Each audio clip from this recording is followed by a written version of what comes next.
એક જ જન્મો કે જેણે મારા રામને ઋણી રાખ્યા.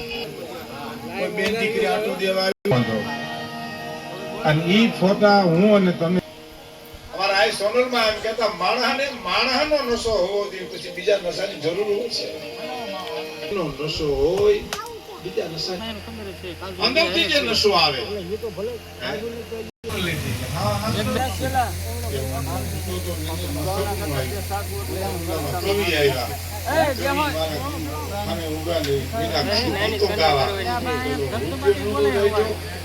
દઈ દેવાનો હતો પણ હાવ ઉડી ગઈ મારી.